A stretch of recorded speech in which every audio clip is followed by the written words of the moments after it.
Bueno, que tiene que ver con cosas que son datos muy importantes. Por ejemplo, el perfil, la encuesta de la deuda social argentina en 2018 aumentó el empleo informal al 49,3%. ¿Mm? De ese 49,3%, la mitad, el 76% no tiene aportes jubilatorios y el 51,3% no cuenta con cobertura de salud.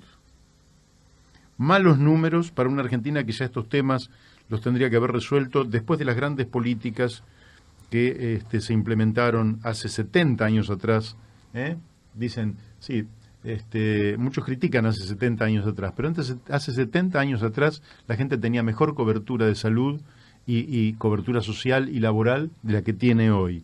Ojo con esas críticas al bulto, para hacer politiquería barata. Ismael Bermúdez, datos del primer trimestre. Empeora la distribución del ingreso en Capital Federal. Toma mate. El 10% más rico de la población tiene un 33,1% de participación en los ingresos. ¿Quiénes bajan? Los sectores medios. Es decir, el 10% más rico tenía un 30% y ahora tiene un 33%. Ellos crecieron en su participación de la torta, se comen un tercio de la torta.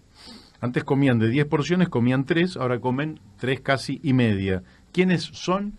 Básicamente las clases medias las que pierden a favor de los ricos de la ciudad de Buenos Aires. Quiere decir que las cosas van mal y estos son datos oficiales del Instituto de Estadísticas de la ciudad de Buenos Aires.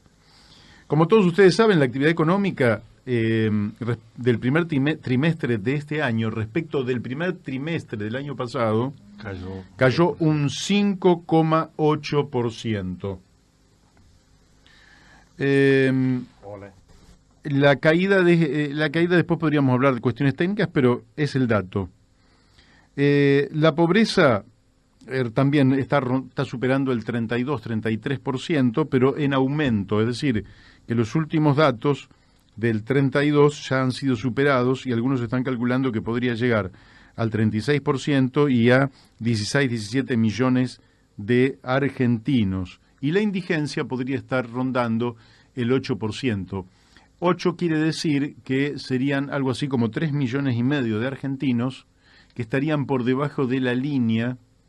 3,5 millones de argentinos, a mí me gustaría que ustedes piensen que son 60 canchas de River repletas.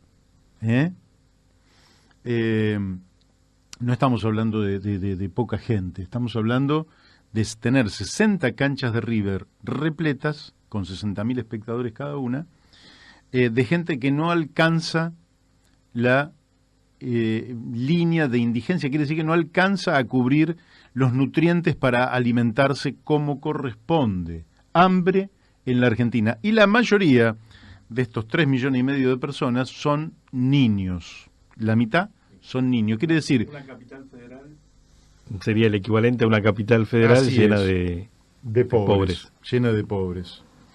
Bueno, el 41,2% de los niños del país vive en estado de pobreza estructural, lo que representa a unos 4,7 millones de chicos. Esto lo dice la Universidad Católica Argentina, cuyos padres no tienen ingresos suficientes para vivir, están mal alimentados, duermen en casas sin agua potable o cloacas, tienen problemas para acceder a educación y escaso nivel de atención sanitaria, que se manifiesta mucho en la boca, con la pérdida de dientes. Según las estimaciones del estudio, en 2018, el 63,4% de los niños y adolescentes estaba privado de al menos un derecho. Y el 51,7% vivía en hogares pobres. Hay chicos que no viven en hogares pobres, pero no tienen acceso a alguno de los derechos, que puede ser el derecho a la vivienda, a la educación, a la salud, a la cultura, a la buena alimentación. Un 41,2% de la infancia es doblemente pobre en el ejercicio de derecho y por pobreza monetaria. Esta doble carencia se incrementó entre 2017 y 2018 en 4,1%. Bueno, cuando se analiza propensión a la pobreza multidimensional se advierte que dentro del 63,4% de chicos que no logran ejercer plenamente al menos uno de los derechos considerados, casi un 20% no logra hacerlo en niveles humanamente aceptables. Mientras tanto, hubo 268.000 despidos en la Argentina, según un estudio de la Universidad de Avellaneda, durante el último año. La inflación en lo que va del gobierno del presidente Mauricio Macri ya supera el 200%. La fuga de capitales, es decir, mientras nuestros chicos tienen hambre, sus derechos no son respetados, mientras se hunden sin perspectivas de futuro, mientras tanto se fugaron de la Argentina, los ricos fugaron, La gente pobre no fuga el dinero de la Argentina. Los ricos fugaron 70.000 millones de dólares. Y el país tomó deuda por mucho más de 100.000 millones de dólares. Es decir, que se tomaron dólares para que los ricos fugaran la riqueza al exterior y no invirtieran en la Argentina. Algunos economistas hablan de la baja inversión en la Argentina, y cuando hablan de inversión se refieren estrictamente a lo que son bienes de capital, construcción, es decir, para decirlo sencillo, inversión lo llaman a si usted abre un comercio o crea un galpón para una industria o crea un taller. Todo eso está bien, es perfecto, es baja la inversión y esa inversión hay que incrementarla en la Argentina. Pero cuando se habla de darle de comer a un chico, de darle una atención médica, de darle una educación como corresponde, los servicios, la infraestructura, ahí se habla de gasto. Quiero decirles que no hay mejor inversión que invertir en los niños. Los países no tienen una inversión previa a invertir en los niños. Y si hubiera que declarar una emergencia, bueno, hay que declararla y punto. Pero hay que darle de comer a los chicos y hay que atender a los chicos. Esto fue una promesa de campaña del presidente Macri que no cumplió. Una de las tres principales. Una de las tres y varias más no cumplió, creo que ninguna cumplió. Pero esta era la más importante, que era la pobreza cero.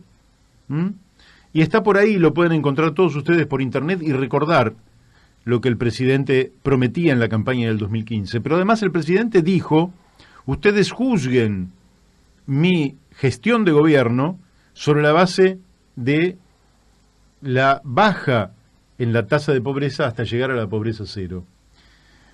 Como no solo no bajó la pobreza, sino que se incrementó brutalmente, la economía también se derrumba y se fugan los capitales de este país, no tenemos absolutamente ninguna duda que cuando hablamos del fracaso de esta gestión, no lo hacemos para cargar las tintas contra un presidente democráticamente elegido, no lo hacemos porque ideológicamente estamos en veredas distintas a las del PRO, no lo hacemos porque estamos en campaña, porque en realidad ni Daniel ni yo somos candidatos a nada.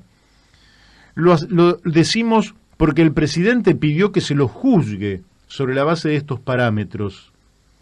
Y todos los parámetros que van desde la pobreza, el empleo, la desocupación, la inflación, el endeudamiento, la caída de la actividad, etcétera, muestran que es un fracaso rotundo.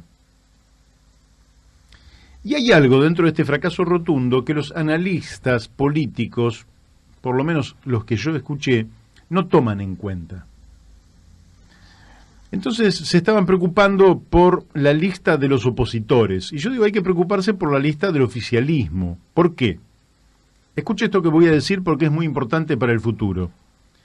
Si Macri ganara, lógicamente sería una minoría en el Congreso porque en la primera vuelta sacaría pocos votos. Se supone que ganarían un balotaje. Pero el Congreso se constituye con lo que se elige en octubre, y ahí el presidente con suerte sacaría un tercio de los votos. Quiere decir que renovaría el 2015 y toda esa gente se iría, senadores y diputados, y pondría un tercio propio. Pero ¿cómo lo resolvió en el 2015 el problema del Congreso? porque había un sector del peronismo, sobre todo el que estaba liderando Sergio Massa, que tuvo una actitud de cooperación con el presidente, y eso le permitió sacar algo así como 100 leyes, que el Ejecutivo creía importantes. El problema que tendría Macri en una segunda gestión, de llegar a ganar, es que no tendría la colaboración ni la cooperación de nadie, porque ya se sabe cuáles son los resultados de su política. En el 2015 uno podía teorizar sobre los resultados de la política, pero ahora ya no. Ahora ya sabemos cuáles son los resultados de la política de Macri. Nos ha entregado al Fondo Monetario Internacional y a la geopolítica de los Estados Unidos. O sea, ya esto está, ahora ya está. No hay nada para prometer, no hay nada para engañar, no hay revolución de la alegría, no hay globos amarillos. Entonces, ¿qué ocurre? El gobierno de Macri, muy probablemente, si Macri fuera electo, terminaría en un verdadero caos, porque ya no tendría quien quisiera cooperar con él. Y esto es dramático para la Argentina, porque nosotros no queremos el fracaso de ningún gobierno, muy por el contrario. ¿Qué mejor que haber dicho, nosotros nos hemos equivocado? Daniel, oyentes, nos hemos equivocado. Macri llevó a la Argentina a la pobreza cero. ¿Qué mejor que eso? Que equivocarse uno y que realmente hubiéramos superado el tema de la pobreza como lo superaron tantas sociedades en el mundo, tantas sociedades que ya no tienen pobreza, por lo menos no tienen pobreza estructural, ¿verdad? Entonces, sí, nos hubiera encantado estar equivocados, pero no.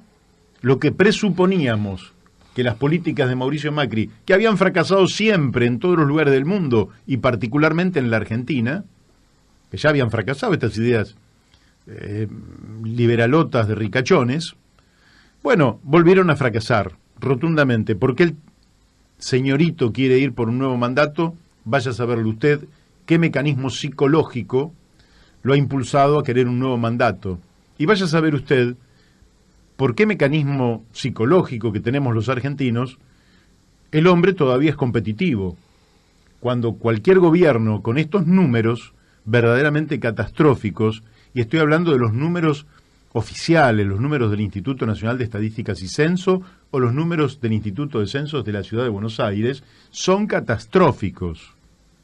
Vaya a saber. Lo cierto es que, ojalá nos equivoquemos ahora, pero que quede grabado. Ya anunciamos que si gana Macri, el país va a un caos irreversible hacia el año 2021, que es donde el epicentro de esta crisis se va a manifestar con todo dolor.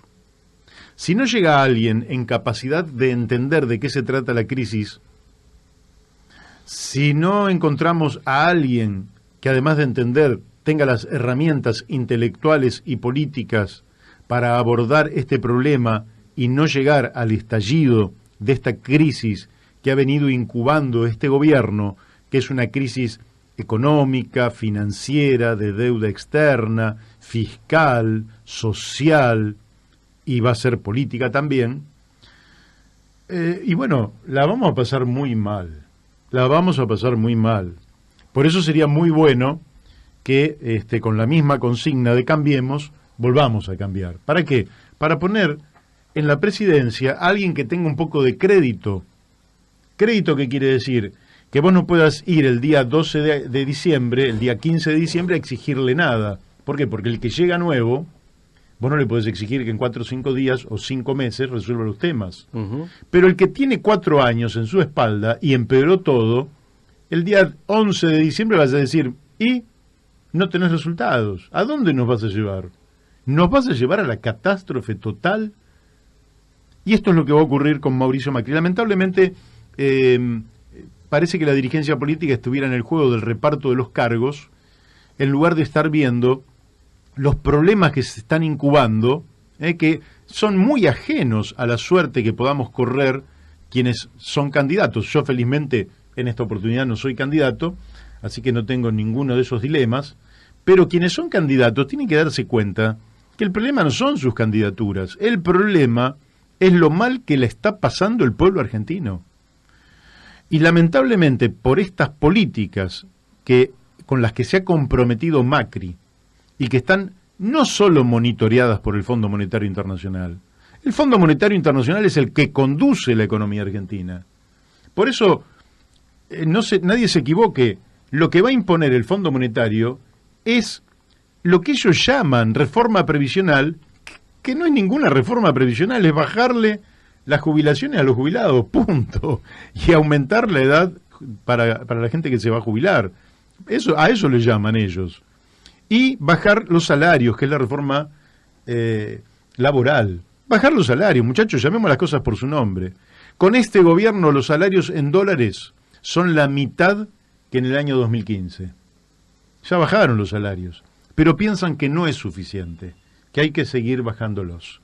Y este es el drama en el cual estamos insertos en este momento, del que si no salimos, y bueno, no, nosotros somos optimistas, pero que la vamos a pasar fea, no tenga nadie ninguna duda. Bueno, creo que tenemos un llamado.